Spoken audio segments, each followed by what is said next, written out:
Hello Facebook, hello YouTube, a warm welcome to my kitchen on this, down in the West Country, a wet and windy Wednesday. But it's a well-being Wednesday. We've got lots of good treats in store. It's a bit different.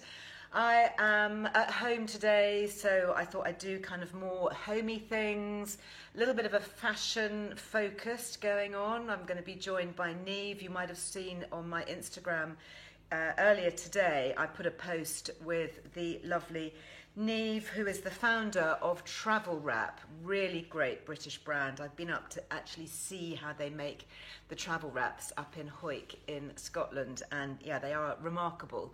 So I've got some fashion treats to share with you. I've got some well-being news. Thanks, Trish. Yeah, I just realised actually I've got the balloons in the background, so I think you can just see the double O behind me. There was 100. So I was celebrating having 100,000 followers. Oh my goodness, on Instagram. Amazing. Such a lovely, lovely community. It's a real privilege, I have to say, to be able to share so much with so many, and likewise on Facebook and YouTube, and I know the communities there are growing as well. So thank you very much. The hamper was won by a lovely, lovely sounding lady who I know has followed me for a while actually, and I know she's also going through some quite challenging times, so I was very pleased to be able to get that packaged up, and that will be taken off to the post office shortly. So, and if you'd like to do more hampers and competitions and draws and things, then maybe we'll do that, because it's quite fun, isn't it? It's quite a fun way to interact with everybody. Just to say that I have just received the most amazing Christmas wreath. You may know that I love the people at the Real Flower Company, Roseby Morton. So this is where they grow British flowers on this amazing piece of downland down on in Hampshire, just outside Petersfield, I think it is, and also work with sustainable rose growing in Kenya, in the foothills of Mount Kenya, which I know very well. And they are a remarkable company, and the flowers smell incredible.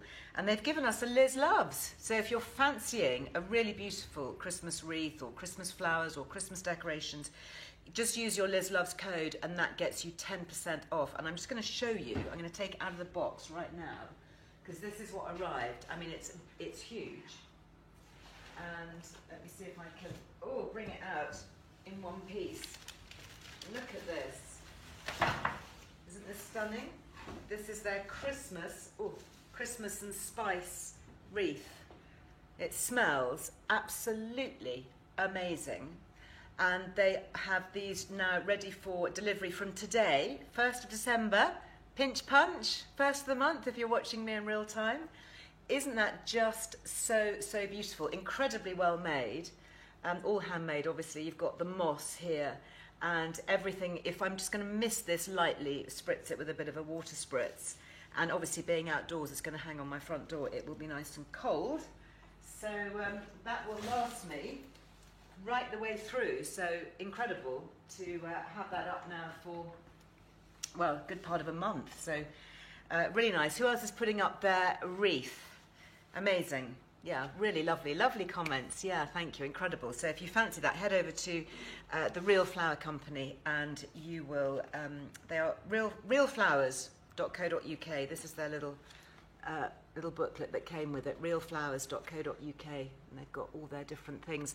They've also got, what have they got? They've got workshops and all sorts of things going on in their Chelsea store. And yeah, so Chelsea Green, and they've got a shop in Parsons Green as well in Fulham, and their flower farm is near Alresford in Hampshire. So just lovely. I love all their things actually. When I have to send friends flowers, I very often send from the Real Flower Company, because they've got lots and lots of different options, and having a bit of a discount is always very welcome. So thank you. Now, talking about special things, I'm going to have a chat in a moment with Neve from Victoria. I just spritz it with water, so you can just get a water spritzer. Just you can get flower ones from garden centres, or you can get the little travel spritzer that from a chemist, that you might use for skin tonic or something, and just spritz it over. Or maybe you've got an empty spritzer bottle from, a household cleaning product that you'll just rinse out really well, and then you can use that for your flowers. And honestly, flowers love it, and they last so much longer, like our own skin, with a bit of moisture. Oh, Katie, you put your wreath on your door this morning. Fantastic. Anne says, lovely wreath. I still have my autumn one up on the door. December the 1st snuck up on me. Yeah, it snuck up on me too. So I had my first chocolate this morning. I did. I made myself a cup of coffee after I dropped Brella at the train station. She wanted to get a really early train, so I was literally rushing out to do that. Then I came back and I did a bit of gym, and then I thought, do you know what? It's December the 1st. I've got my Salcombe Dairy Advent Calendar. I'm going to have a chocolate with my cup of coffee, and I really enjoyed it. Anybody else got a chocolate Advent Calendar? Anybody else got one from Salcombe Dairy? Really, really good stuff. So let me see whether we can get Neve. Mary says, I loved your Monday makeover, Liz. Yeah, that was with Rupert from Delilah. I actually filmed separately a little sparkly makeup tutorial, because on YouTube I know everybody likes the makeup tutorials, so that's going to go live tomorrow. So if you don't already follow Liz Earle Wellbeing on YouTube, then do please hop over, just subscribe, and it just means that it comes to the top of your feed, so you don't have to search endlessly for all the different things on YouTube. So yeah, really, really nice community on YouTube. Thank you for all your comments. Right, let me see. Neve, are you here? You're not requesting me yet. So if you would like to request to join, then I will get you. Oh, Angela says, Monday was great. Looking forward to receiving my order. Excellent. I hope you used your Liz Loves discount. Oh, thank you. So you don't have to spritz it every day. No, you don't want to soak it. You just want to stop it from drying out, basically. So because they wire them into sustainable moss or oasis, that's what you want to keep damp. And obviously they use a lot of evergreens. So this particular wreath, you can see it's got eucalyptus and it's got fern, pine needles, and all those things that retain their moisture really well. And if you're going to make a wreath, and I know that's what the Real Flower Company do, you do what's called conditioning first. So you basically get all your cut green foliage like ivy or bits of fir or whatever it is, and soak it, literally put it in a big tub. You could put it in the sink and just submerge it and leave it. I actually leave mine overnight usually, so it really soaks up all that water, particularly if you're arranging anything indoors, because obviously with central heating or fires or whatever, things are going to dry out much more quickly. But if you can soak it first, you will then find, and then if you give it the odd spritz, that it will last a nice long time. So, who's got, you've got the anti-slavery chocolate. Oh my goodness, is it Tony Maloney? I love that brand. Obviously, I do a lot of work with people like Justice and Care and some of the anti-slavery charities, supporting people like Beulah Fashion, who work so hard for anti-trafficking. And I know Tony's chocolate do exactly that. Hi, Dr. Vora, how are you? Saying thank you for supporting the menopause charity. Yeah, absolutely, Radhika. So what we're going to be talking about today, one of the things that I'll talk about is the new Travel Wrap collaboration. And we're making donations to the menopause charity for that. So are you there, Travel Wrap? Yes, she's here. So I have accepted you, Neve. Let's hope that this works. Now, as usual, Facebook and YouTube, I'm afraid you're not going to be able to see Neve, but you will be able to hear her. Hear her gorgeous dulcet tones as she joins us now. How are you? Am I there, Liz? You are here. Well, I don't know. You're there. I'm here. But you're certainly with us. I can see you. I see you. Can you see me, yeah? Yeah. Can you not see me? Yes. Yeah. Good. Where are you? Are you down in the New Forest? Technology is never my thing, Liz. I know the feeling. I have to ask my kids when things go wrong. Are you in the New Forest? We are, yes. I'm in my house at the moment. A quiet corner, I find. So we are in the New Forest, yeah. Yeah, down here on the south coast. I can see the Isle of Wight when I go down for my run on the beach. Were you running this morning? I was running this morning. I struggle to not run, Liz. I try to take a couple of days a week where I don't. And a bit like you, I just find it works for everything. I'm a better mum, better wife, better at business, When did you start running then? Have you always been a runner? I mean, you look super athletic and fit. Have you always run? No, that's an optical illusion, Liz. No, I was certainly not always fit. I think it was about 8 years ago, when the girls were still at school around the corner. I used to drive around, leave them off in the morning, then run to the beach, which was like 10 minutes from there. So that was about as far as I could go. Before that, I wasn't a runner. My sister used to, and still does, run marathons. And I've never stretched it to that. I'll run a half marathon. But I kind of found running probably about 8-9 years ago, I want to say. And did you start by doing like a Couch to 5K app? I mean, how did you get into it? Well, it probably wasn't even around in those days. I'd started, a good friend of mine used to be, I think we used to call her the racehorse. She was a proper runner. It's funny, isn't it? Because I still don't think of myself as a proper runner. I'm definitely not a proper runner. I've got friends who are proper runners. That's so not me. I'm a kind of gentle jogger now and then kind of person. Yeah, I think the other thing about it is I've discovered recently, I was listening to this really interesting podcast about getting sunlight in the morning, you know? So true. I've been listening to, there are a couple of kind of functional medicine doctors in America. And this whole thing about getting outside first thing, particularly, potentially with sunrise, and getting that early sun into your pituitary gland in the brain. Amazing. I even know the name of the little bit within your pituitary gland. It's called the supra something nucleus. Some medical person will be able I to didn't know there was a little bit but inside the... There's a little thing, and that just kind of, it gets your chronobiology reset for the day, you know? So I do try and get a little bit of sunlight first thing, and if that just means running around the block. Am I right in saying that it doesn't count through a window? You actually have to get out? No, it doesn't count as much. I think anything's better than nothing. Sure. I don't know if have you heard that guy, his name's Matthew Walker. Yeah, I've interviewed him for my podcast, the sleep guy. Yeah. The sleep, oh my God. He's my, fantasy dinner party guest, number one. So Professor Matthew Walker, he's got a lovely Liverpudlian accent. He has. He's at Stanford, but I think he was having a sabbatical and coming over to the UK because we were going to meet up, but I think... I know. He's at Berkeley now. Is he Berkeley or Stanford? Anyway. Oh, maybe. No, he's at Berkeley. You're absolutely right. But he may have gone back. But I remember because he after I did the podcast with him, he said, could I send a copy of my book?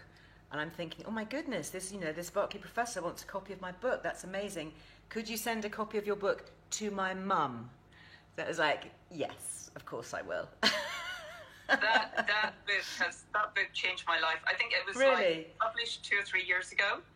And interestingly, because it'll tie in with our conversation about the menopause, but interestingly, the good Professor Matthew Walker doesn't mention women and sleep anywhere in his book. I suspect he will do now if he does another edition. But should do. That was about the time that my sleep was really suffering. And that was when that book was published, and I just became really fascinated with sleep. It was recommended to me by a girlfriend. I actually went for a walk with a girlfriend locally, and she gave me a copy of this paperback book. Is it called Why We Sleep or How We Sleep? Why We Sleep. And she said, this is a remarkable book. And I read it and I thought, wow, this is great. I've got to do a podcast with this guy. So then we managed to get together. So I think, Rachel, you're on Facebook. Can you pop a link? Do you think you could find it? It's in the archives. Why We Sleep with Professor Matthew Walker. It's a great podcast. It's in the archives if you want to look it up. I will, Liz. And you did a podcast with him, did you? Yeah. I must go back and find that. Yeah, it's fascinating. He's remarkable. He does that lovely thing, which there aren't very many learned, wise professors can do, because he combines that. He's very good at speaking to lay people, but not in a patronising way about science. Yeah. You know, I think he's remarkable. I think he changed the way the world thinks about sleep. He talks about it being people talk about sleep, nutrition, and exercise, and he says sleep is the foundation of everything. There's this lovely, he says, there is no biological function that isn't affected by sleep. Yeah. I mean, everything, immune system, mental health, weight gain, so much on sleep. I thought what we should do today, Niamh, is we should just talk about the travel wrap, Yeah, sorry, I got a bit distracted. Yeah, no, it's good. It's good to have a bit of a natter about all sorts of other things. We can talk about how we met and the collaboration that Liz Earle Wellbeing are doing with you, with Travel Wrap, and the Menopause Charity. And then we can talk about kind of cashmere and stuff in general. But then I think it would be quite good to move on and have a bit of a menopause chat, because that was kind of how you and I personally, I guess, connected woman to woman rather than kind of, one brand founder to another. But I came tea and menopause, I like to think of it as. Completely right. Now this is my first ever travel wrap. What have you got there? Have you got a travel wrap there, Liz? Great. I've got several. This is the first one that I ever bought from you. Actually, I think my ex bought it for me. And it's been eaten by moth, actually, because it was before I discovered the lovely moth repellents. But there you go. So I just like to point out this stands for Liz Earle and not Lily Earle, because that has been known to happen. So LE is mine. And I love it. It's just one of my staples. It's been around the world with me. It comes to Kenya. It comes on a boat, train, bus, car, everything. And they just last and last and last and last. And that was my introduction to Travel Wrap. Since then, and Liz, I just must make mention of our reconditioning service, which you obviously haven't used yet. I have, actually, and I do need to get that. So we need to pack that one up and get it back to us before the moths chop any more out of it. You are completely right. I do need to do that, and it's lovely that you do that. And actually, in one of the back issues of Liz Earle Wellbeing magazine, you'll find a photo shoot that Neve and I did up in, do you pronounce it Hawick?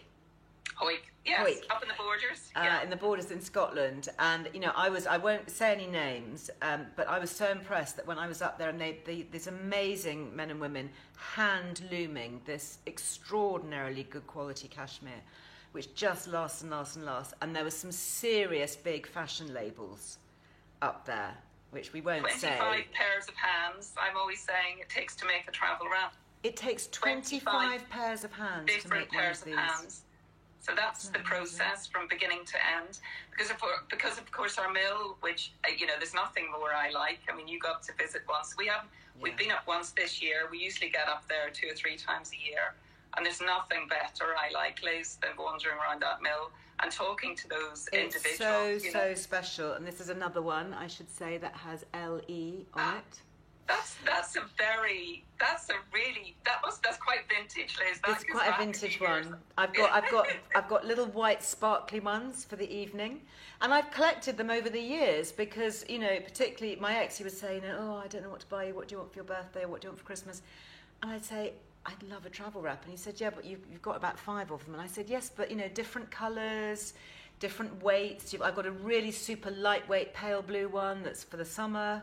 That was my latest one this year. That was my kind of indulgence. So these are just the real deal. And Neve has given us a 10% Liz Loves, which is amazing. Thank you, Liz.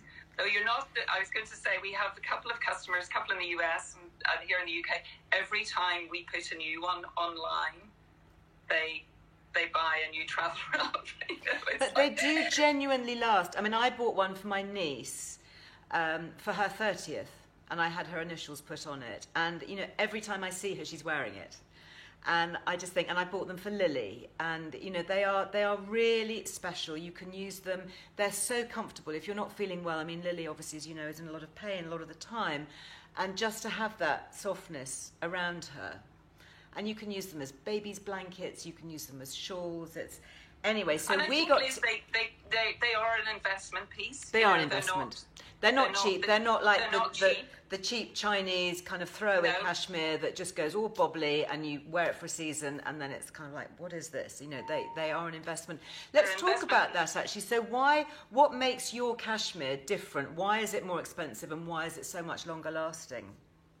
So our cashmere is graded on its fibre length and fibre diameter. And we only use the very long-haired cashmere. So how long would a cashmere fibre be then? Ooh, now you've got me. I can tell you it's 14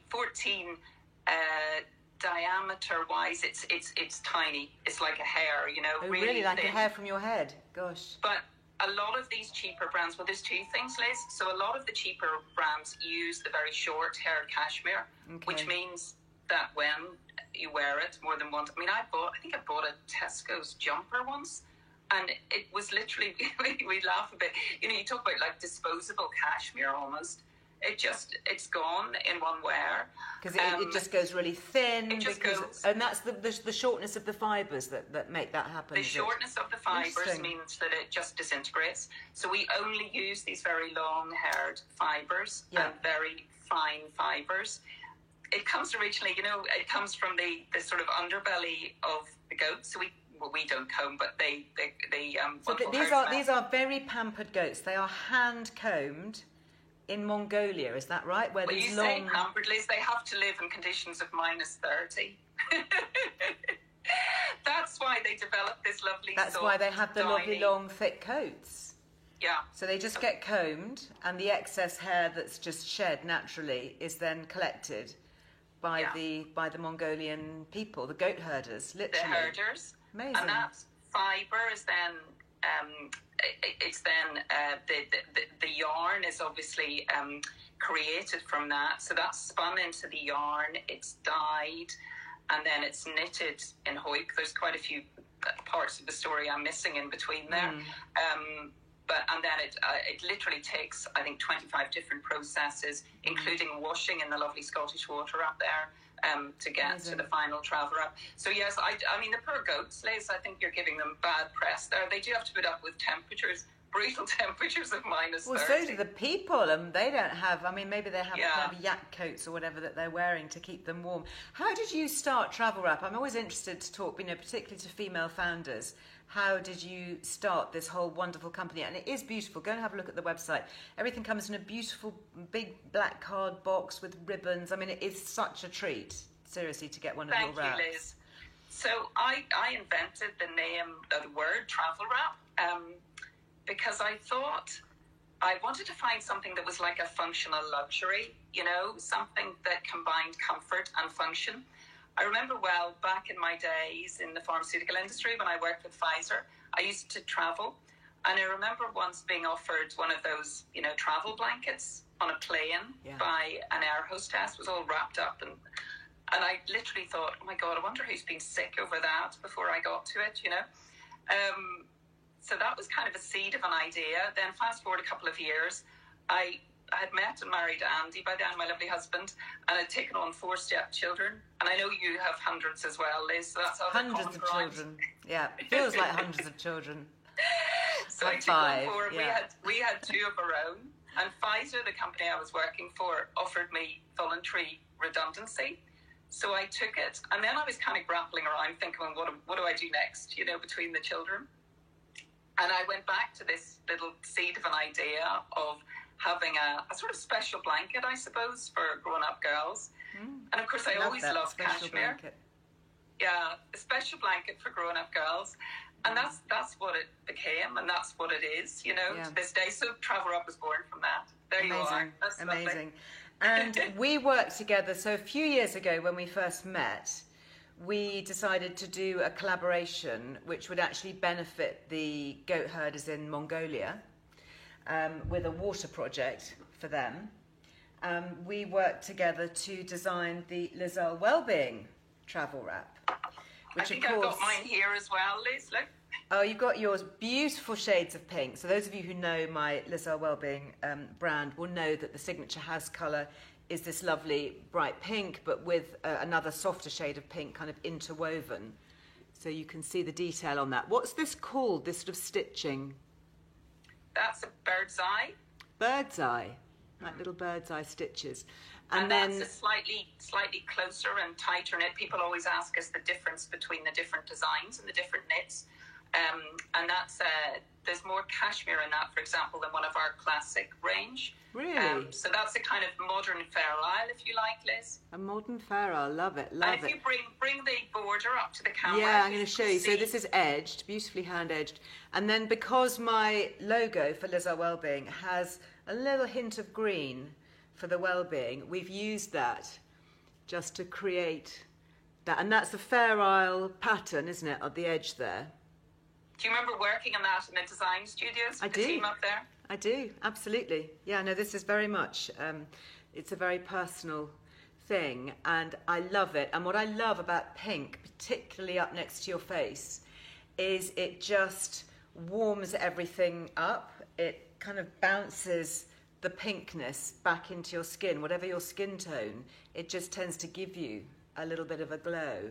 It's sort of modern girlfriend, isn't it? It's that kind of bright and joyful pink. Yeah. People asking how you wash them. I actually put mine in the machine on a cold wash. Is that okay? That's what you do. My children have grown up with travel wraps, Liz. They won't even now. They're teenagers, and they won't have one. They won't go to bed without one at the bottom of the bed. And when they were little, they'd be throwing everything on them. There'd be Ribena and all the rest. So there was no dry cleaning in our house during those days. Yeah. So I used to pop them in. There's hand wash on the machine, and if you just turn it to that cycle, and then a really gentle spin, because of course the fibers are still, they're fragile. They're beautiful and warm, and the fibers are hollow, but they will. You don't want to break them up or damage them. Yeah. So just a really gentle spin at the end, and then just put it out to dry and dry it naturally. I think that the other thing about really nice cashmere is that it, like any good wine, it kind of ages really well. Yeah. And if you wash it carefully and keep it well, it will age and get softer. Absolutely. I mean, this one, I don't know how long I've had this. You were saying it's a vintage one. But, I have washed this so often, and it is unbelievably soft. And the same with this one. This, I think, does need a bit of love. It needs to come back and retexturize. It's got a little bit bubbly. Should you comb them? You can buy these kind of cashmere combs. You can do a debubbling comb, which you can buy on Amazon or something, and do that, and that just removes the kind of loose fibres from the top. And when people send them back up to our reconditioning service, when it's sent back to us, and then we send them up to the mill, they will do all of that. Yeah. And is it worth using a special detergent? I can see some questions here on Instagram. Do you use something special? You can use you can do. I have to say, I just put a little bit of whatever is in my utility room in, and it hasn't done any harm over the years. But if you're going to be very particular, then maybe just use a wool detergent in there, just to be really careful about it. And supposing the worst happens, I mean, not necessarily hopefully with your lovely things, but I've had particularly children, well-meaning, who have shrunk wool and cashmere in the machine. Is there anything that you can do to salvage something once it's been shrunk? Sadly not, Liz. My husband once thought he was doing us a good. We were coming back from holiday, and he put all my cashmere jumpers at once into the machine. That didn't end well. Honestly, there is nothing. Once they go into that awful kind of, it's almost like a matted. You just have to just get rid of it, because there is nothing you can do, and looking at it is not good for your mental health. Oh dear. Right, okay. Well, that's a cautionary tale. Otherwise, of course, I guess you should, you could dry clean them, but I mean, that's expensive and it's using chemicals. You can dry clean them, but I think they do. If they're washed, I mean, we recommend hand washing, but I think these days most machines on a hand wash cycle that is really gentle. Absolutely, critical. On our written instructions, we usually say, hand wash them by hand, but I think most machines these days can cope with it. I've always done it, and it's and presumably fine. You never tumble dry cashmere? No. Okay. No, and no. Okay, just dry it flat. Yeah, just lay it out on a clothes area or something. Okay. Yeah. And do you need to put it in a bag or something, or could you? I mean, I just pop mine into the washing machine as it is, to be honest. Not unless you've got a moth infestation going on. And I think in the case of moths, the only way is the barrier, the plastic bag. No, I was thinking more about washing it. Do you put it in a pillowcase or something? No, I don't. No. Just pop it in on its own, or with another cashmere jumper or something. Yeah. But I think if a cashmere is an investment piece and will last years and years and get softer with age. So we used to do shows in London and things, and people say, why is this one softer than this one? And part of it is the way the dye is absorbed. It's all beautiful, long-haired, fine fibre cashmere, but the dye gets absorbed slightly differently. And then if we wash a sample, then over the years they get softer. So, we've got silver wraps hanging around down in the office, which are just like silky soft. Amazing. Yeah. I've just seen a couple of comments actually. Amy saying, is there a red one? Yes, there are lots of lovely, festive colours red. And designs. How many? I think there's 94 at the moment. 94, wow. And I've just seen my mum is watching too, and we all club together. Liz, Mum. Hello, Liz's mum. We all clubbed together, all the kids and grandkids, and bought her one for her 80th birthday. Which, and you know, she chose the colour. 50ths and 40ths as well along the way, where a bunch of girlfriends get together and get it. Nice. And you know, there's no problem with sizing. What's not to love? That's so true. That is so true. Like you know, my heart sinks sometimes, you know, when somebody buys you a piece of clothing and it's just like, you know, is this going to be... I mean, I never mind if it's too big because you can always take it in, but if something's just a bit too small... Well, I think as well, we've started doing an awful lot of export these days. So we send an awful lot. We send about 25% of our travel wraps to America. Do you and really? Of course... Don't they have decent cashmere over in America? Well, I do. I always think it's funny. I say to my team, we've got a couple of big garden offices downstairs, you know, and people in Boston and Texas and New York are finding our little garage in the middle of the New Forest to buy their cashmere because they're not finding it in Boston, you know. Interesting. But one of the reasons, I'm sure, is because, well, the Scottishness, I think, is really... is a really significant part of the story, particularly for our US audience. But also the fact that it's one size, you know, so people aren't worried about... Yeah, you have something sent all that way, and if it's the wrong size and you've got to exchange it, then... We get almost no returns. Oh, I couldn't imagine ever returning. If people have one already, sometimes they send it back, or they change it to a different colour, you know. Yeah. No, just fabulous. Let's move on, because when we first met, we wanted to feature you in the magazine. So we came up to Hawick and we did a photo shoot, and we stayed overnight in a little hotel.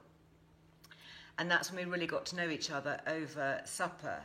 And this must have been, I don't know, 5 years ago, maybe? I was thinking about this the other day. I think it was about 4 or 5 years ago, Liz, yeah. I think I just published the Good Menopause Guide, because that was kind of front of mind. And we immediately had this deep discussion on menopause. Do you want to tell us your story? Because before you were doing all of this, you may have missed, actually, Niamh saying right at the beginning, that you were trained as a pharmacist. So you've got a medical background. So you understand about drugs and prescriptions and all of that. And yet, what was your own menopause journey? Well, I woke up one Saturday, and this is interesting because as you said, I made reference to, Liz, I'm an ex-pharmacist. I'm not a pharmacist these days, but I'm married to a psychiatrist. And we'd had a really difficult kind of year relationship-wise. I'd had all sorts of sleep issues. You know, I'm a sort of part-time runner, but I find my energy levels were really not good. I was... my sleep was the biggest thing. I remember waking up every hour in the night, seeing the clock. You know that sleep thing? Seeing the clock, the digital clock, every night. And I woke up in tears one Saturday morning in bed, and we couldn't work out what was wrong with me. So between my husband, who is a practicing clinical psychiatrist, and myself, consultant doctor, you know, and that speaks volumes to how little those conversations were being had then. My husband thought I probably had depression and that I should go along and see the GP about that. So I did shortly after that. But, you know, that in itself, I think I go back to that, I think between the two of us, we and that was only a few years ago. Yeah. So there weren't those conversations being had. So you would have been quite likely then just prescribed antidepressants. Mm-hmm. And Mark Down is just clinically depressed, and of course the antidepressants wouldn't have helped you. No, because they don't help. That's kind of what the direction of travel they were going in. Mm-hmm. I then remembered that my mum had a really difficult menopause, and I started to dig around online for information about it. And here's another interesting story, because at one point there was so little kind of evidence-based information out there, so few studies done, so little evidence-based information out there. And there was no database we used to subscribe to in medical affairs. I think it was called PubMed. And I was considering buying a subscription to PubMed to find out a little bit more information about, I think it's women menopause and testosterone in women in menopause. Oh, testosterone. So there was, but there was the the internet was devoid. There was no good evidence there. But by then I began to join the dots a bit, and I felt certain, and that was probably the diagnosis rather than depression. So I went to see my GP and got referred to an amazing unit down in Poole down here, where there was a nurse prescriber consultant who began to break it down and put me back together a bit, you know. And it took about sort of 6 months, probably, maybe slightly longer all in all. But within 2 weeks, Liz, you know, once the estrogen had started to take effect, my sleep started to improve, my brain fog lifted, and it just began to feel better. I knew I'd begun to feel a way out.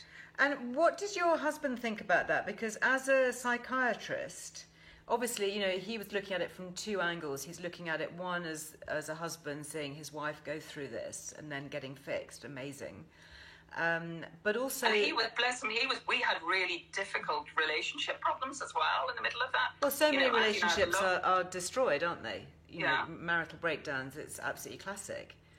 And it's interesting because I was reflecting on it. It was our wedding anniversary yesterday, and I don't know how menopause came up. I think it was this conversation. We were chatting about the menopause, would you believe? On our 19th wedding anniversary, out for dinner last night. And he's got some awful memories of me during that time that even now I don't have, because I think I was just in this fog, you know. So is he better able to treat middle-aged women now that come in? He does. His area of expertise is old age psychiatry rather than general. He did a bit of forensic psychiatry at some point, but he won't be treating me anytime soon, Liz. But even so, you know, that there are women who've struggled with anxiety, particularly in depression, for so long. Yeah. And that awful feeling of flatness. And I see it particularly at the moment when, you know, our state of fear is just being sort of so ramped up with, you know, government messaging and all of this. And just as you thought things were getting better, you know, all of a sudden we're kind of being crushed again. And the psychological impact of that is absolutely immense.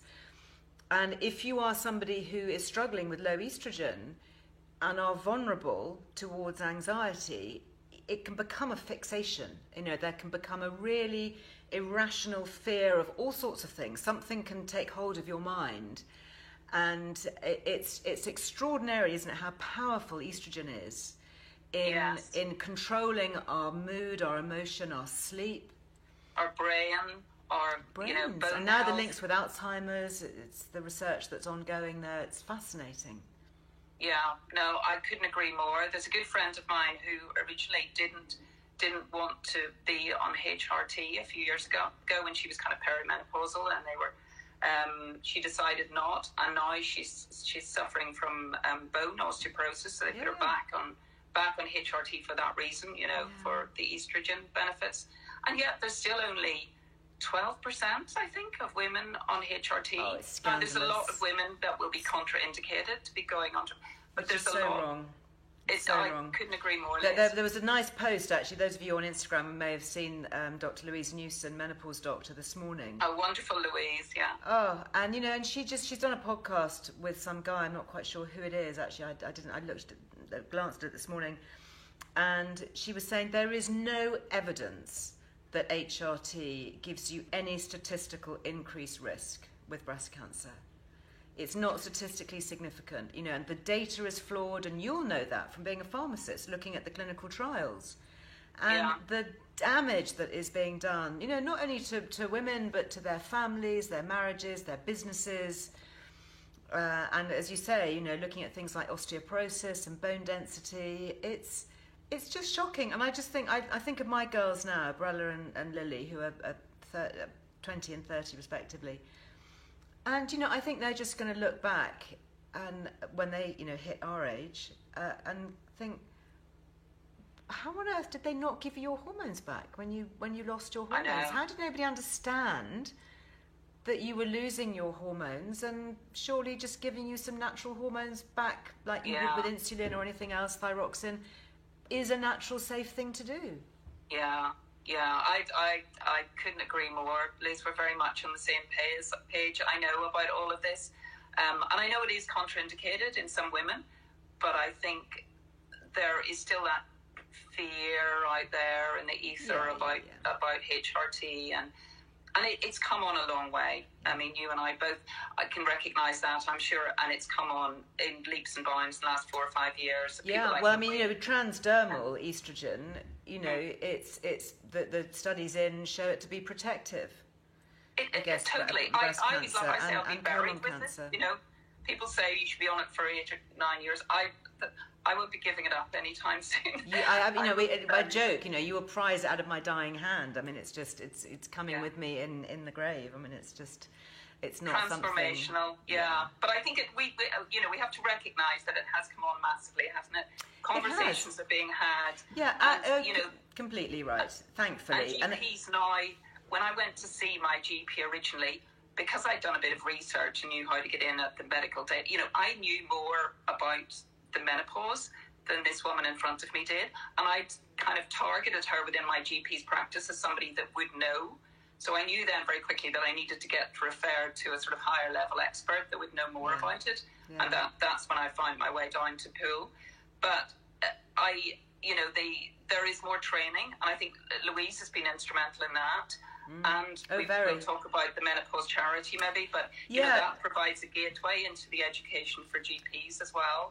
One of the reasons I'm so proud to be an ambassador for the menopause charity, and we are donating, I should say you, because this is coming from you really. Well, you and I both, I think, Liz. Okay, 10% of all the proceeds from this beautiful particular Liz Earle Wellbeing travel wrap are going to the menopause charity. And what I was just so impressed with, on the launch day of the charity, they donated over £1 million worth of training for GPs. And now it's any healthcare professional, GP, practice nurse, physio, anywhere in the world, anywhere in the world can access this. And it's an NHS accredited training. It's created by 14 Fish, which is this medical platform that do lots of doctor training. They do modules on arthritis or diabetes or whatever, and it's one of the modules called Confidence in Menopause training. And is it something like, well, Dr. Vora will know, she's on our Instagram, she's also a trustee of the charity, something like 16,000 medical practitioners have already gone through the training. Brilliant. I mean, can you imagine the impact of that? That's what we need, because then we need people that when we go and see them, they don't say, oh, you just need some antidepressants, love, get over it, go home and have a milky drink, which is what so many women are being told. I couldn't agree more, or that look at you slightly confused. There's Andy, my husband, again, a couple of months ago, I think Louise must be doing a talk to psychiatrists, and he didn't join the dots on it, and he said to me one evening at tea, he said, I've been invited to this menopause educational program for psychiatrists. Do you want to just tune in and join the webinar? And I said, that's Louise. Amazing. She is a powerhouse. She works tirelessly. She takes no funding from pharma. So she's completely above any kind of, oh my goodness, you're just being paid to say this. All her websites, the same with the charity website, takes no funding from pharma, which is unusual because most healthcare charities, when you look at their funding streams, they come from very often pharmaceutical companies selling the drugs that are related to that particular charity, which I think you've just got to be very careful about, because then you can become compromised when you do that. Done more than any other medical professional to raise the profile and the education. And Louise knew that was the gateway in. We have to educate the GPs and train the GPs and get them all, singing off the same protocols. And then we can all have the information that we need and be managed appropriately. Now, She's one of my superheroes. I've yet to go and see her centre. I'm supposed to go during the pandemic. Opened her centre. I was supposed to be there, and then I couldn't go on that occasion, but I didn't. I haven't made it back up yet. I will go and if she's got 5 minutes in her day, I'll go and say hello. I haven't been up there since. I've seen her in London, but I haven't been back to the centre just yet. We put out some questions, a call for questions from a few people, and just before we get into those, because I'm sure that there are some that you might be able to help with as well, you may have seen. And this was great. This was Penny Lancaster, who's married to Rod Stewart, and he did an interview. and he was saying that he thought that all men should go on a menopause class. He thought that menopause classes should be... Isn't that brilliant? I love that. Rod Stewart, Rod. the rocker in the spray-on leopard print trousers, is saying, come on guys, in order to support our other halves and know what's going on, it's really important. Isn't that amazing? I think we need to get Rod to do the keynote, and then they'd all be queuing up, you know? It would just be so cool. Come on, I don't know, Penny and Rod, are you watching? Let's do an Instagram live. But anyway, we asked our community whether they thought that Rod's comments were correct, that men should take menopause classes to help understand what women go through. 96% of us obviously said yes.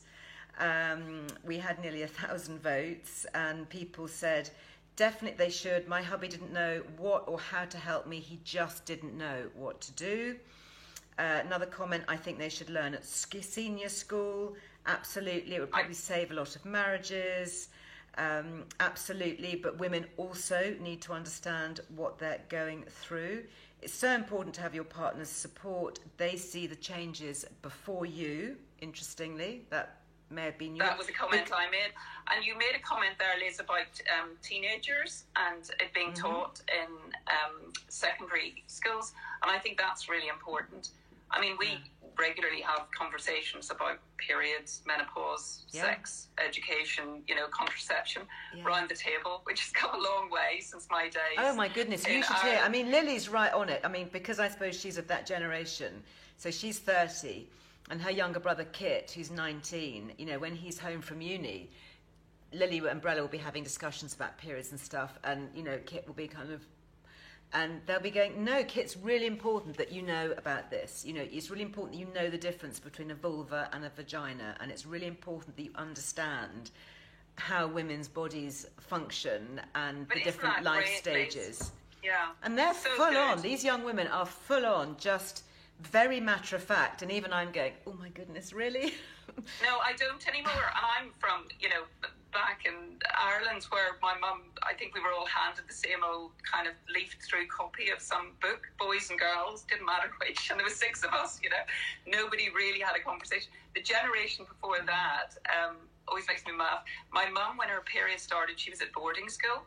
She thought she'd stolen some plums that morning, and she thought she was being punished by God the evening her period started because she started to bleed. Isn't that just... Now that's...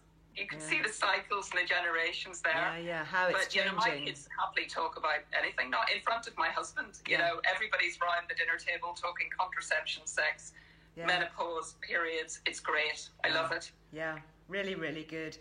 And, you know, it says another comment here, they need to understand what it means so it's not used in a joking, derogatory way. I think there's been a lot of that going on. But less so. I think the dial's moved a little bit again in that, Liz. And like anything, it takes a little bit of kind of just conversation and people talking and normalising and people being serious about it. So I think there's less Fanar, Benny Hill stuff goes on around the menopause now than there used to be. Sad comment here. I feel really scared what's happening to me, so any support from a loved one would be great. Another comment here, obviously from a medic, saying, when I worked in a menopause clinic, we always welcome partners to sit in during the appointment. Really interesting point, actually. I know Diane Danzebrink, another great fearless champion, her husband, who, you know, has been so shy and retiring in the background, he's on Instagram with her talking about it. Good for him. You know, that's what we need, isn't it? We just need to, I guess, like you get, you know, guys now talking about paternity leave and childcare. Just normalises it, gets it out there. Just normalising it, like we've done with mental health and all the other things that used to have stigma and you know, some sort of negative attachment. So a couple of questions here. This is probably one from me. This is from Helen. She says, how are you getting on with your HRT patches? Do you have any tips on how to remove those stubborn, sticky bits? So I don't know, you know, you must tell us what you take if you want to share, but I've been using the Estrogel for years, which I love. Yeah. But I'm very concerned that there are issues with Bessin's healthcare and with the way it's being formulated. I had a batch that was really runny, And I woke up in the night with pounding heart, and I just thought, ooh, I don't think this gel is working in the way it should. And I know there have been lots and lots of reports on the Yellow Card app to the MHRA. And so I thought, well, I'll try some Estradot patches.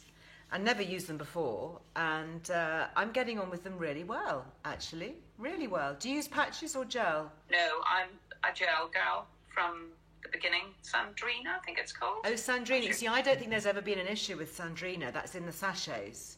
Yeah. It's just that the Estragel in the pump, first of all, they tried to give us Estradose, which is a parallel import, which you'll know all about as a pharmacist. What's a parallel import? Give us the technical lowdown on that. Oh gosh, Liz, don't put me in the spot like that. It's been a long time since I was a pharmacist. Well, from my understanding, a parallel import is something that's like a generic, yes, which is cheaper. That's exactly it. It should be identical. If Pfizer made the original, it'll be from a generic. It'll be a generic company. It's a bit like Nurofen. You know, you buy ibuprofen for a fraction of the price, and it's exactly the same thing. Yes. So that's so once something comes off patent, so they'll, the drugs that the pharmaceutical companies make, obviously, once they come off patent, in other words, once they kind of lose the legal right to hang on to the formula, basically, then once that happens, then other companies can make the drug. You see, isn't this I have to say, I mean, they're always, Brufen is absolutely fine. Boots Brufen or wherever you get your so Brufen. much cheaper. I mean, that's what I buy. It's like 49p or something instead of, £3.50. I mean, it's a colossal saving. This is from Pen here. This is a really sad comment. She said, I had so much trouble getting the Estragel, I'm scared to ask to change. Well, hopefully, Pen, the Estragel will work for you. So just watch its thickness and make sure it's not over-labelled. It's not Estradose, it's Estragel. If your symptoms don't subside, then just ask to switch to the Sandrina gel, which comes in a sachet. So it's still a gel. And there shouldn't really be any issue with that. And if there is, then you can explain. We've got stuff on Liz Earle Wellbeing website. There's an article that you can download. I know Menopause Doctor has written about it as well. There's another great GP, Dr. Zoe Hodson, I've done podcasts with. She talks about it. So there's lots of information out there. It's just being aware, Evelyn here on Facebook says, I'm on it. I'm still not sleeping. Should I up my amount? Well, that's an interesting question because estrogen gel, I don't know how much you use, Niamh, but I have to use 6 pumps in the evening. How much? About the same. So I started off on 1 and then I increased the dose to 2 sachets. And I sometimes alternate. I sometimes do 1 day with 1 and then 1 day with 2 sachets. And I think it's got a reasonable half-life. So that kind of works for me. I obviously don't want to be taking too much. I tell you what helped you can't, as well. According to Dr. Rebecca Lewis, who I podcasted with, you can't really take too much. Because I said to her, what happened? Okay, so I've got a whole pump of Estragel. What happens if I rub the whole lot on all over me? And she said, well, your boobs would really swell. It's like, oh, really? Okay. She said, the thing is, it comes out of your body really quickly. That's why you need it every day. It doesn't accumulate in your body. So, obviously you wouldn't want to be doing that every day. I mean, there wouldn't be any need. I mean, why would you do that? But some people don't absorb very well. And I had a blood test recently. I had just went for a general health screen. And I said how much Estragel I was using, and my GP was like, oh gosh, that's quite a lot, isn't it? And then I did the blood test, and the blood test came back to show that my levels of free circulating estrogen isn't actually that high. Okay. Well, so clearly I'm not absorbing it. So for me, this is why it's a very personal thing. I'm obviously not a doctor, I'm not giving medical advice, I'm just sharing my experience here. I need personally to use at least 6 pumps of the gel in order to get that little bit that's enough to work for me. So maybe the patches, will be the way ahead for me. I don't know. I'm thinking about maybe having an implant. Yeah. Yes. I've never considered any other format, Liz, only because the gel works so well. Yeah, if it works for you. Kind of just pop it on in the morning and that's it. I don't have to think about where do you put the patch? Do you put it on your thigh or something? I've been experimenting with different places because luckily they're little transparent things. So I was imagining this huge, great kind of elastic like a big plaster Paris. But no, so they are quite small. But I've kind of put them just above my knicker line, and They've been really good, I have to say. Are you supposed to move the site of the patch? Or I don't know if you're supposed to move it. I don't think so, but maybe. Look, questions here about asking how you get rid of the kind of the sticky tape mark. Oil is good. So I know people have talked about baby oil. I've got some massage oil or just a creamy cleanser. You know, I mean, I've got... I was going to suggest nail polish remover, but that might be a bit radical. Oh, yeah, no, I think that might be a bit harsh on your skin. I think maybe, you know, using a bit of cleanse and polish and a muslin cloth is probably going to be a new use for it. But yeah, I think oil... I think if that's your only problem, I think I wouldn't worry too much because it's just, you know, in itself, it is just transformational, isn't it? The estrogen in particular, I think. Yeah. Well, that's crazy here. I think you should see another doctor, and if she won't give you a blood test, then I think, that's not right, is it? It's there's just so much education that needs to happen. You know, estrogen isn't going to feed polyps, to my understanding, but I think you need to get another view. Okay, Dr. Deb says... I think you need to be cautious with too much estrogen, Liz, because I've heard cases of it causing, benign, but still cysts within the breast tissue. Absolutely. So I mean, totally. You need to, but you know, some doses are so small.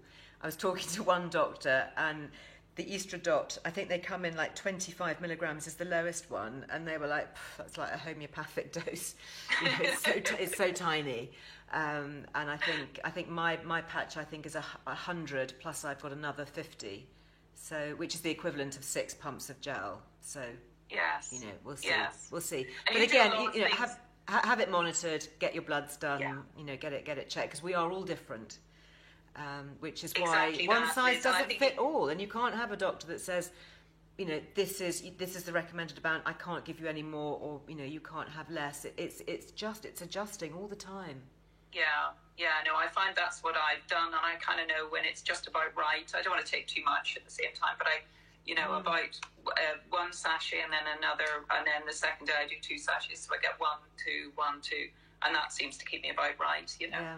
So and how do you find your sleep now? Because I know that was a big concern for you. I'm obsessed with sleep, Liz. We go back to the sleep thing. Yeah.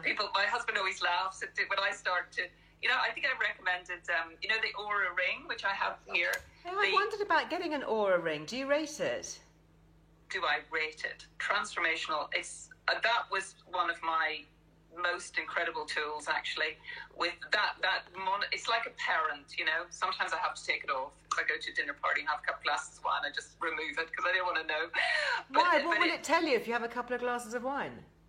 Well, that's the trouble, because you have a couple of glasses of wine and your heart, or if you eat too late and you have a couple of glasses of wine, you can probably sneak a glass of wine. And old Matthew Walker laughs about it. He said the only time she drink alcohol is in the morning, but jokingly, because actually it's got quite a long half-life, and if you drink it late at night, your heart rate goes up. Have you heard of heart rate variation? Yes. It's a kind of measurement of your fitness. Your heart rate variation will just drop through the floor if you have more than, I would say, half a glass to a glass of wine. So sometimes if I don't want to know my heart rate variation the next day, I'll just take it off. But they just brought out a new version, Liz, and I sound like I'm on commission for Oura, but I have a look. Put it on the link, because it is just a remarkable piece of kit. I think it's probably like a very refined Fitbit. And nobody wants to wear a watch in bed either, you know, so the Oura ring you can wear and you don't even know you're wearing it. It now measures, this next version measures your heart rate during the day. So you can sort of check in where your heart rate is when you've been exercising, measures your respiratory rate, your body temperature. Well, it basically gives you it gives you a summary every morning of your activity the day before, your readiness and your sleep. Yeah. And each of those, within each of those anchor points, are different metrics. And if you can, I don't know if you can see the inside of it. Can you see it with my... So it looks, for people on Facebook and YouTube, it just looks like a really kind of quite a big solid silver ring, quite a thick band of silver. And on the inside, has it got little nodules on the inside? It's just got little sensors on the inside, you know, which you can see. That measures temperature, respiratory rate, and it kind of just and then it breaks everything down, and it comes up with a score for your sleep, for your readiness, for your activity every day. So you can keep an eye on all of those things. Interesting, because I use something that's probably a bit low tech compared to that, which is the Sleep Cycle app. Yeah. And that just tracks my sleep at night, and it just says, how deeply I slept and the number of hours, and and your REM. So as Matthew Walker talks about, the ups and downs of the deep sleep, that we want to get some up and some down going through the whole thing. Yeah, so you go into your deep sleep cycle at the beginning of the night, and you should really I get a couple of hours of deep sleep. When I go to bed about 10 o'clock, and then I get a couple of hours of deep sleep, and then I start to come into the sort of REM cycles, and all of that you can see on your dashboard the next day, which I can get a bit obsessed with. Yeah. But that's improved. Interestingly, I used to have a Fitbit, and I remember when I was in the midst of the menopause wearing this Fitbit to bed one night, and I still have the dashboard of the tracking from that night of sleep. And my sleep was just all over the place, Liz. Yeah. It was awful. And I think the sleep thing is central to, lots of other things in life, as Professor Walker says, it's the foundation of everything else. Yeah. But the sleep thing, once I begun to sort the sleep thing, then the rest was just tweaking the levers, and refining. The sleep thing was really important. The other thing I should say, when I never really got hot sweats or flushes or anything like that. And I think part of that was I did carry on running through kind of perimenopause. And on a treadmill, I often used to do high intensity, just run hard for a bit. And I think that helped, even before I started taking Definitely. Oh, yeah, definitely. I mean, and I now do much more in the gym or, running, just because I've got more energy now. Niamh, we're going to have to draw it to a close, because I've still got a few more things to talk about, and the day is slipping away. That's so lovely, Liz. So lovely to speak to you. And of course, those of you who've got the copy of the Current magazine will see there's a double-page spread with us both talking about the lovely Liz Earle Wellbeing travel wrap with proceeds to the Menopause charity. So thank you. Is it selling well? It is selling very well, Liz. Great. You're very well indeed. While you can. Super. Yeah. No, we've just got one knit run of it, so once it's gone, it's gone. But okay, once it's gone, it's gone. Okay, you've been warned. I sound like Asda, but sorry about that. Yeah. Definitely you wouldn't find so nice to see you. Until the next time, Liz, yeah? Indeed. Thank you so much for being with us. Thank you, my love. Thank you. Bye-bye. Take care. Bye. That's it. Yeah, you have to leave us. Isn't that interesting? Do you know, I love that when you start off on one topic and then it just sort of segues naturally into something else, because people have got all these different things going on in their lives. Now, before I go, I did say that there would be a few other little fashion treats to talk about. People are asking what I'm wearing. Now, this is Lavender Hill Clothing, a lovely, lovely British brand. Isabel, you may have had her here, seen her here before on my Instagram. And honestly, it may not look on the website like very much, but this is the most comfortable little base layer. I simply don't want to take it off. I just absolutely love it. She makes all these things from sustainable fabrics. This one again, it washes really well. I'm just looking to see modal, and it's just genius. I love it, and I love the fact that it's got slightly shorter sleeves, but I've also got this one. I wore this actually on Remembrance Sunday. You might have seen it because it was the colour of my poppy. This is a long sleeve one, but it's really fine. It's so comfortable. It washes so well. And we do have a Liz Loves discount, so I just wanted to do a little shout out to Isabel and the team, because you do a great job. You're a lovely brand. Go and check out Lavender Hill Clothing. They've got so many things, from pure cotton pants and tights and base layers and vests and little tops. I mean, really good. So definitely wanted to mention them. Also, in terms of clothing, of course, it's not just girls. We were talking about the boys as well, and maybe as a little treat for a guy in your life, these are from my friends in Kenya. So this is Koi Clothing, K-O-Y. You can see it there. Again, we've got a Liz Loves discount with them. And you may recognise, if you've been to Kenya or friends who have come back from Kenya, you may recognise this kind of fabric. This is called a kikoi fabric, and people make all sorts of things out of this woven striped material. And what I love, these are actually Kit's shirts. I raided his wardrobe just before the live. So he's got this dark blue one, so you just get a flash of it inside the collar. And also just the little kind of placket bit there. So it's a nice little bit of detail. And on the turn back cuffs as well. This is just all crumpled from where he's taken it off and hasn't even hung it up properly. Look. So turn back cuff, isn't that great? You know, if you're looking for a really high quality linen shirt, and what they do is they donate proceeds back to conservation projects in Kenya. So it's a really good, sustainable, ethical fashion brand. This one I love too. This is one of Kit's, and this is a really pretty pale blue colour, and that's got the blue kikoi collar and cuff again. Isn't that nice?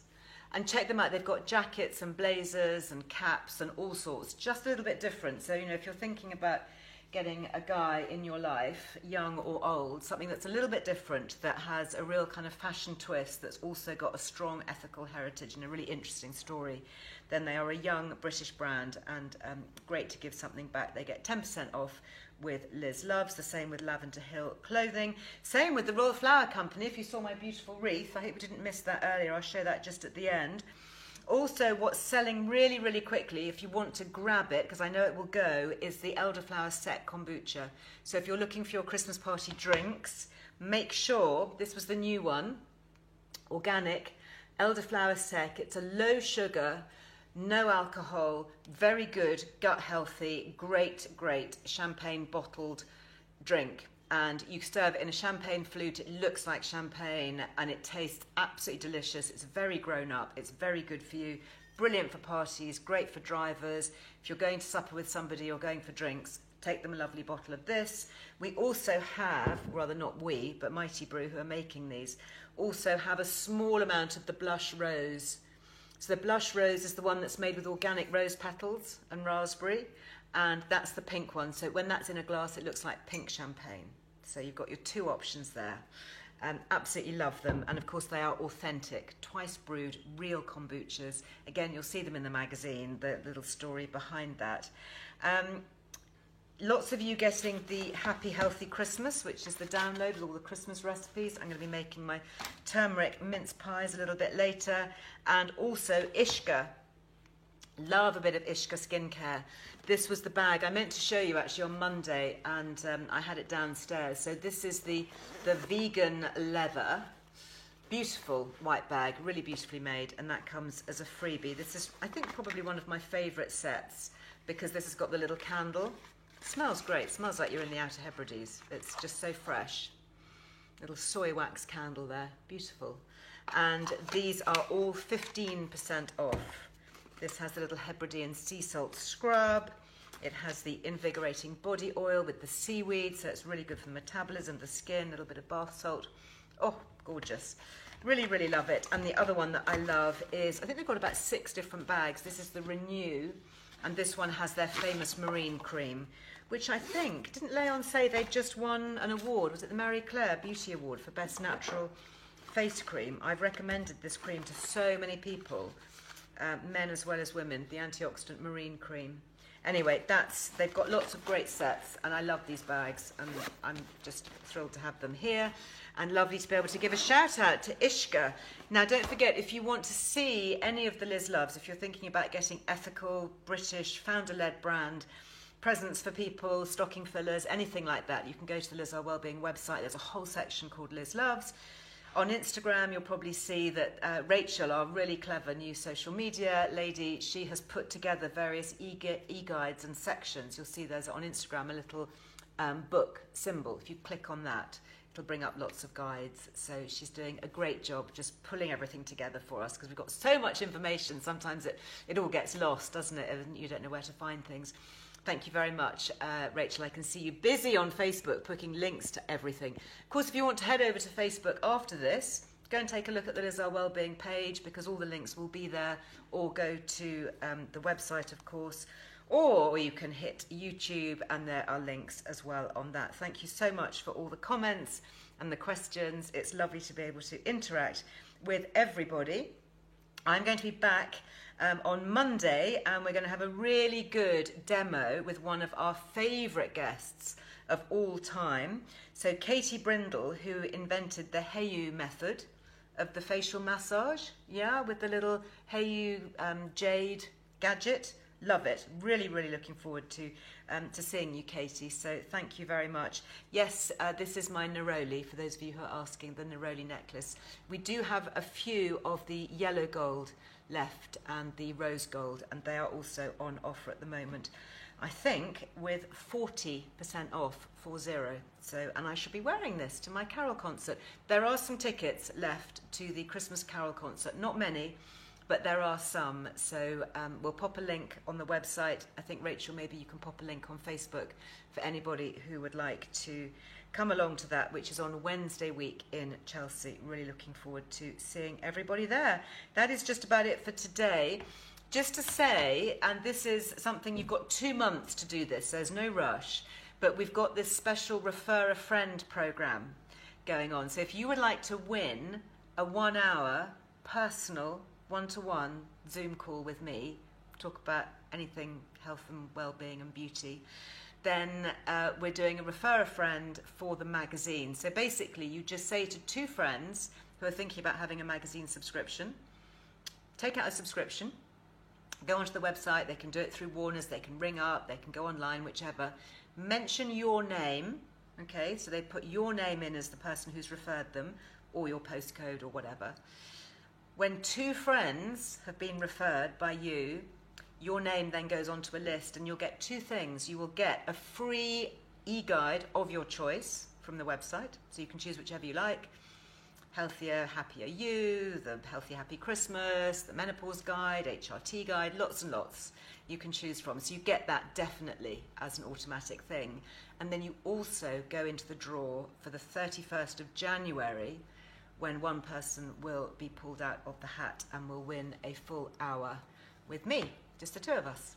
So if you would like that, and you've got friends who would like to subscribe to the magazine, then do please get them to ring or email Warner's. There's a special deal at the moment. There's an extra back issue given as a freebie. There's money off. It's a good time to subscribe. And if they mention your name, then you will go into that prize draw, and you will also get your free e-guide as a little thank you. So I look forward to seeing you live here on Monday. And in the meantime, new video going up on YouTube tomorrow. If you're watching me in real time, that is the sparkly makeup video. And then on Friday, of course, there's a Friday 5. Oh my goodness, I've just recorded the Friday 5. I need to do some editing. But all I will say is I think you should have a box of tissues ready when you listen to it. It's a really, really good podcast. So anyway, I shall say goodbye for now. Have a lovely rest of the week, and I look forward to seeing you again very, very soon. Take care. Bye-bye.